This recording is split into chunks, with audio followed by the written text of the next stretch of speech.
दे सलामी इस तिरंगे को जिससे तेरी शान है, दे सलामी इस तिरंगे को जिससे तेरी शान है। सर हमेशा ऊंचा रखना जब तक दिल में जान है, जब तक दिल में जान है। आजच्या कार्यक्रमाचे अध्यक्ष तसेच प्रमुख पाहुणे आणि माझे गुरुजन वर्ग व विद्यार्थी मित्रमैत्रिणी सर्वांना माझा नमस्कार। आज आपण येथे देशाचा स्वातंत्र्य दिन साजरा करण्यासाठी जमलेलो आहोत। 15 ऑगस्ट हा भारताचा राष्ट्रीय सण आहे। दरवर्षी 15 ऑगस्ट आपण भारताचा राष्ट्रीय दिन मोठ्या उत्साहाने साजरा करतो। हा दिवस भारतीयांसाठी आनंदाचा, अभिमानाचा व सन्मानाचा आहे। 15 ऑगस्ट 1947 रोजी आपला भारत देश इंग्रजांच्या गुलामगिरीतून मुक्त झाला, पण आपल्या देशाला स्वातंत्र्य सहजासहजी मिळाले नाही।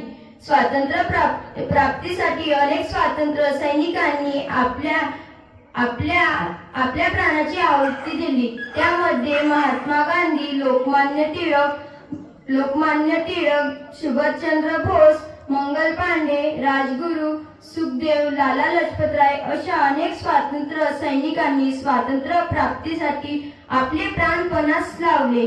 आज आपण त्या स्वातंत्र्य सैनिकांमुळे मोकळा श्वास घेत आहोत। आजच्या या मंगल दिनी भारताचे पंतप्रधान लाल किल्ल्यावर भारताचा राष्ट्रीय ध्वज फडकवतात आणि शाळा व महाविद्यालयामध्ये स्वातंत्र्य दिन मोठ्या उत्साहाने साजरा केला जातो।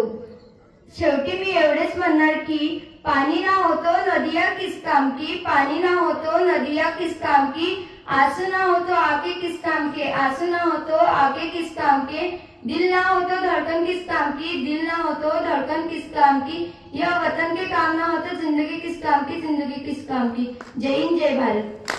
दे सलामी इस तिरंगे को जिससे तेरी शान है, दे सलामी इस तिरंगे को जिससे तेरी शान है।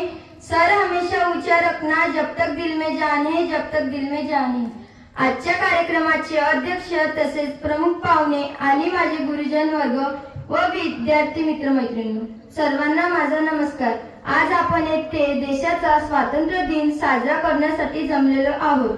15 ऑगस्ट हा भारताचा राष्ट्रीय सण आहे। दरवर्षी 15 ऑगस्ट आपण भारताचा राष्ट्रीय दिन मोठ्या उत्साहाने साजरा करतो। हा दिवस भारतीयांसाठी आनंदाचा, अभिमानाचा व सन्मानाचा आहे। 15 ऑगस्ट 1947 रोजी आपला भारत देश इंग्रजांच्या गुलामगिरीतून मुक्त झाला, पण आपल्या देशाला स्वातंत्र्य सहजासहजी मिळाले नाही। स्वातंत्र्य प्राप्तीसाठी अनेक स्वातंत्र्य सैनिकांनी